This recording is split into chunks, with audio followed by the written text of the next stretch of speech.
Hello friends, అందరు ఎలా ఉన్నారు? బాగున్నారా?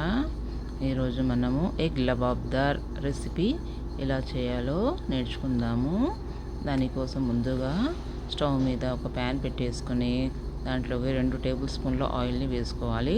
ఆయిల్ వేడెక్కిన తర్వాత మనం సన్నగా తరిగి పెట్టుకున్న ఉల్లిపాయల్ని యాడ్ చేసుకోవాలి. ఆ ఉల్లిపాయలు రంగు మారేంత వరకు కొద్దిగా ఫ్రై చేసుకోవాలి. ఆ తర్వాత అందులో 1 స్పూను అల్లం వెల్లుల్లి పేస్ట్ వేసి దాన్ని కూడా మంచిగా పచ్చి వాసన పోయేంత వరకు ఫ్రై చేసుకోవాలి.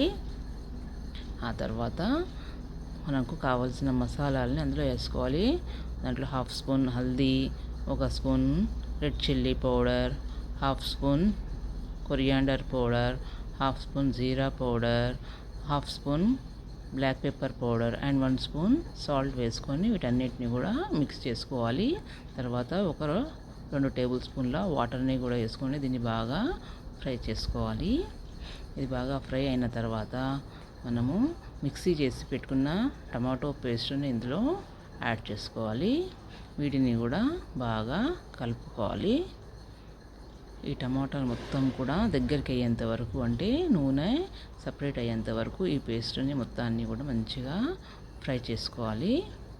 కలుపుతూ ఉండాలి. ఇలాగా చూడండి, ఇలాగా ఆయిల్ అనేది మొత్తము బయటికి రావాలి. అలా వచ్చిన తర్వాత దీంట్లో ఒక చిన్న స్పూను గరం మసాలా వేసుకొని దీన్ని కూడా బాగా కలుపుకొని ఆ తర్వాత కొద్దిగా వాటర్ పోసుకోవాలి. దాదాపు ఒక 1/2 గ్లాస్ వాటర్ వేసుకొని ఇది ఈ కన్సిస్టెన్సీ వచ్చేంత వరకు దీన్ని వండుకోవాలి. ఆ తర్వాత లాస్ట్కి మనకు కావాల్సినన్ని ఎగ్స్ని వేసుకోవాలి. ఇందులో నేనైతే ఒక 4 ఎగ్స్ని వేసుకుంటున్నాను. మీకు కావాలంటే మీకు కావాల్సిన ఎగ్స్ని ఇందులో వేసుకోవచ్చు. ఇలాగా ఒకదాని తర్వాత ఒకటి ఎగ్స్ అన్నిటిని వేసుకొని ఒక 30 సెకండ్స్ వరకు లిడ్ పెట్టేసుకొని కొద్దిగా ఉడకనివ్వాలి. ఆ తర్వాత ఒక పించ్ ఆఫ్ సాల్ట్ని అన్ని గుడ్ల పైన ఇలాగా వేసుకోవాలి. అలాగే కొద్దిగా చిల్లీ పౌడర్, కొద్దిగా బ్లాక్ పెప్పర్ పౌడర్ అండ్ కొద్దిగా గరం మసాలా వేసుకొని మూత పెట్టుకొని కొద్దిసేపు దీన్ని అలాగే వదిలేయాలి. ఆ తర్వాత 2 పచ్చిమిరపకాయలను కూడా కట్ చేసుకొని వీటిపైన వేసుకోవాలి.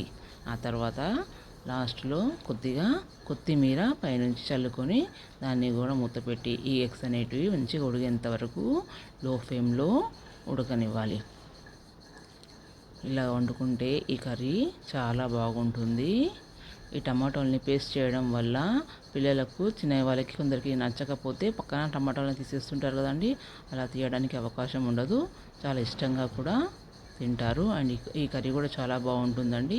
చూడండి, ఇలాగా కొద్దిగా ఎగ్స్ అనేటివి ఫ్రై అయిన తర్వాత వీటిని ఇలా కలుపుకోవాలి. అండ్ కావాలంటే వీటిని ఫ్లిప్ కూడా చేసుకోవచ్చు. లేదు అంటే ఇలాగే సిమ్లో దమ్ పైన కూడా ఉడికించవచ్చు. నేనైతే వీటిని తిప్పి వండుకున్నాను. ఇలాగా చూడండి ఎంత మంచిగా కనిపిస్తుందో, రెడ్ కలర్లో కర్రీ చాలా బాగుందండి. ఈ రెసిపీ కనుక మీకు నచ్చితే మాత్రము మా ఛానల్ని సబ్స్క్రైబ్ చేసుకోండి. తప్పకుండా లైక్ చేయండి, షేర్ చేయండి అండ్ సపోర్ట్ చేయండి ఫ్రెండ్స్. బాయ్.